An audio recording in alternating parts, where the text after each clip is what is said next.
తెలంగాణలో 2 రోజులుగా ఎడతెరిపి లేని వర్షాలు కురుస్తున్నాయి. బంగాళాఖాతంలో ఏర్పడిన అల్పపీడన ప్రభావంతో రాష్ట్ర వ్యాప్తంగా విస్తారంగా వర్షాలు కురుస్తున్నాయి. దీంతో వాగులు ఉప్పొంగి ప్రవహిస్తుండగా పలు చోట్ల రాకపోకలు నిలిచిపోయాయి. మరోవైపు ఎడతెరిపి లేకుండా కురుస్తున్న వర్షాలకు రాష్ట్రంలోని నీటి ప్రాజెక్టులు నిండుకుండలా మారి జలకళ సంతరించుకున్నాయి.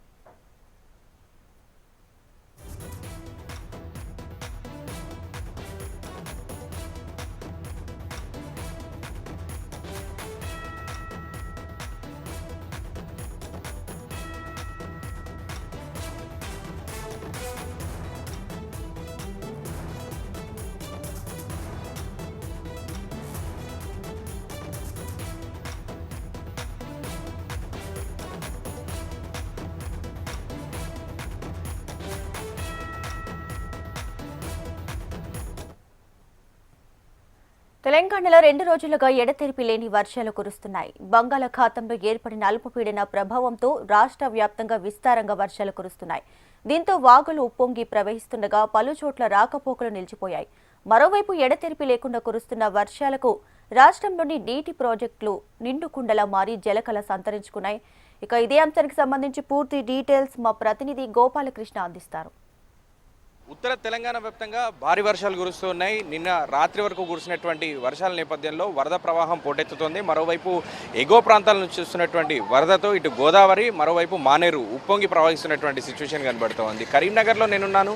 కరీంనగర్లో ప్రస్తుతం పరిస్థితి చూడొచ్చు. కరీంనగర్ శివారు కొత్తపల్లి గ్రామ చెరువు ఇది. కొత్తపల్లి గ్రామానికి సంబంధించిన చెరువు ఒక్కసారిగా ఉప్పొంగి వరద ప్రవాహం ఏ విధంగా ఉందో చూడొచ్చు. మత్తడి దూకుతూ నీళ్లు దిగువకు ప్రయాణం చేస్తూ ఉన్నాయి. మరోవైపు కరీంనగర్ జిల్లాలోని రామడుగు మండల కేంద్రంలో ఉన్నటువంటి వంతెన పూర్తిగా వరద దాటికి తెగిపోయింది. గోపాలరావుపేట నుంచి, పెగడపల్లి నుంచి కరీంనగర్ వైపు కరీంనగర్ నుంచి వెళ్ళేటువంటి ప్రయాణికులు పూర్తిగా తిరిగి వెళ్లాల్సినటువంటి పరిస్థితి ఏర్పడింది. ఇటు జగిత్యాల జిల్లా పెగడపల్లి మండలంలో రహదారి పూర్తిగా వెంగళాయపేట గ్రామ రహదారి బ్రిడ్జి పూర్తిగా నీట మునిగిపోయింది. దీంతో రాకపోకలు పూర్తిగా నిలిచిపోయాయి. మరోవైపు పెద్దపల్లి జిల్లాలో ఎలిగేడు మండలంలో ఉన్నటువంటి లాలపల్లి కొప్పరవాని కుంట చెరువు గండిపడింది. దీంతో పంట పొలాలకు నీళ్లు చేరుతుండడంతో స్థానికులు ఆందోళన వ్యక్తం చేస్తున్నారు. ఇటు ధర్మపురి గోదావరి తీరం పూర్తిగా ఉప్పొంగి ప్రవహిస్తున్నటువంటి సిచ్యువేషన్ కనబడుతోంది. ఎగున కడెం ప్రాజెక్టు నుంచి వస్తున్నటువంటి నీటి ప్రవాహంతో ఎల్లంపల్లి వైపు గోదావరి ప్రవహిస్తోంది. ఈ నేపథ్యంలో ధర్మపురి మధ్యలో ఉన్నటువంటి ధర్మపురి తీర ప్రాంతం అంతా కూడా ఉప్పొంగి ప్రవహిస్తున్నటువంటి ప్రమాదకర స్థాయిలో అక్కడ గోదావరి కనబడుతోంది. ఎల్లంపల్లి ప్రాజెక్టు పరిస్థితి చూస్తే అత్యంత కీలకమైనటువంటి ప్రాజెక్టుగా ఎల్లంపల్లి చూడొచ్చు. ఎల్లంపల్లికి ప్రస్తుతం 6,05,000 క్యూసెక్ ప్రవాహం వస్తోంది. దీంతో 30 గేట్లు ఎత్తి దిగువకు నీటిని వదులుతున్నారు. దాదాపు కాళేశ్వరం వైపు, మేడిగడ్డ వైపు ఈ నీటి ప్రవాహం కనబడుతోంది. మధ్యలో ఉన్నటువంటి పార్వతి బ్యారేజ్ కావచ్చు, అన్నారం బ్యారేజ్ కావచ్చు, ఈ రెండు కూడా గేట్లు ఎత్తి పూర్తి స్థాయిలో గేట్లు ఎత్తి దిగువకు నీళ్లు పడదాల్సినటువంటి పరిస్థితి ఏర్పడిందని చెప్పుకోవచ్చు. మేడిగడ్డ దగ్గర నీళ్లు ఆపేటువంటి పరిస్థితి లేకపోవడంతో గోదావరి ఈ ప్రవాహం అంతా కూడా సముద్రం వైపు, భద్రాచలం వైపు కొనసాగుతూ వెళ్తోందని చెప్పాలి. ఇటు ఉమ్మడి కరీంనగర్ జిల్లాలో ఉన్నటువంటి మానేరు నది ప్రవాహం చూస్తే మానేరు నదిలోనూ క్యాచ్మెంట్ ఏరియా నుంచి భారీ ఎత్తున నీళ్లు వస్తున్నాయి. ఈ నేపథ్యంలో మానేరుపై ఉన్నటువంటి ఎగో మానేరు, మిడ్ మానేరు, లోయర్ మానేరు ఈ ప్రాజెక్టులకి పెద్ద ఎత్తున నీటి ప్రవాహం కనబడుతోంది. ఇప్పటికే మిడ్ మానేరు నుంచి దిగువకు నీటిని వదులుతున్నారు. మిడ్ మానేరుకు 20,000 క్యూసెక్ నీటి ప్రవాహం కనబడుతోంది. మరోవైపు ఎల్లంపల్లి నుంచి కూడా నీటిని ఎత్తిపోసి మిడ్ మానేరులో పంపుతున్నారు.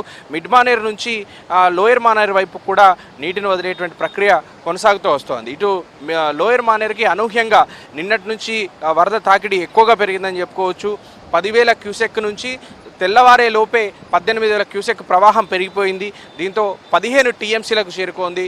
దాదాపు వారం కిందటి వరకు నీళ్లు లేక వెలవెలబోయినటువంటి లోయర్ మానేరు ఇప్పుడు వరుసగా వస్తున్నటువంటి ఈ వరద ప్రవాహం ఒక్కసారిగా దూసుకొచ్చినటువంటి వరద ప్రవాహంతో ప్రస్తుతానికి 15 టీఎంసీల సామర్థ్యంలో నిండి ఉంది. మొత్తం 24 టీఎంసీల సామర్థ్యం ఉన్న ఎల్ఎండిలో ప్రస్తుతం 15 టీఎంసీలు ఉన్నాయి. ఇంకా వరద ప్రవాహం కొనసాగుతూ వస్తుంది. ఇది ప్రాజెక్టులకు సంబంధించినటువంటి అంశం. ఇక ఉత్తర తెలంగాణ వ్యాప్తంగా చూస్తే అటు ఆదిలాబాద్ కానీ, నిజామాబాద్ కానీ, ఇటు సిద్దిపేట జిల్లాలో కావచ్చు, ఉమ్మడి మెదక్ జిల్లాలో కావచ్చు నదీ ప్రవాహం తీవ్రంగా కనబడుతోంది. మెదక్లో ఉన్నటువంటి ఏడుపాయల దేవస్థానం దగ్గర నది ఒక్కసారిగా ఉప్పొంగడంతో పూర్తిగా నీటమైన చుట్టుముట్టేశాయి నీళ్ళన్నీ కూడా.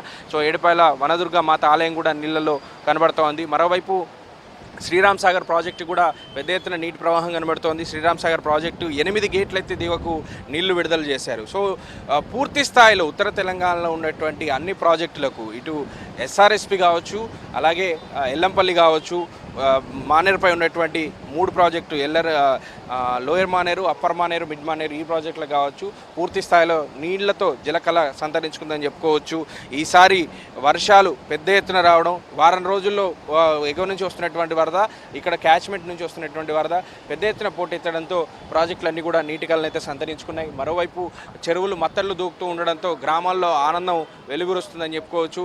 చేపల వేటకు మత్స్యకారులు వెళ్తున్నారు. మరికొన్ని చోట్ల ప్రమాదాలు కూడా జరిగాయి. ఈ వరదలు విషాదాన్ని కూడా నింపాయి. నిన్న పెద్దపల్లి జిల్లాలో 3 వరదల్లో మృత్యువాత పడ్డారు. వేరువేరు చోట్ల ఇటు కరీంనగర్ జిల్లాలో అదే సిచ్యువేషన్ కనబడింది. సో వరద ప్రవాహం ఉన్నప్పుడు కాస్త జాగ్రత్తలు తీసుకోవాలని అధికారులు అయితే సూచిస్తున్నారు. ఇప్పటికైతే ప్రాజెక్టుల సందర్శనకు ప్రజలు రావద్దనేటువంటి సూచనలు అయితే చేస్తున్నారు. మరో 24 గంటల పాటు వరద ప్రవాహం ఉండబోతోందని తెలుస్తోంది. ఇప్పటికే అధికారులకు సూచనలు వచ్చాయి. ఈ నేపథ్యంలో ప్రజలెవరు కూడా డ్యామ్ల దగ్గరికి, చెరువుల దగ్గరికి రావద్దనేటువంటి సూచనలు అయితే చేస్తున్నారు. కెమెరామెన్ రవితో గోపాలకృష్ణ, హెచ్ఎం టీవీ, ఉత్తర తెలంగాణ జిల్లా నుంచి.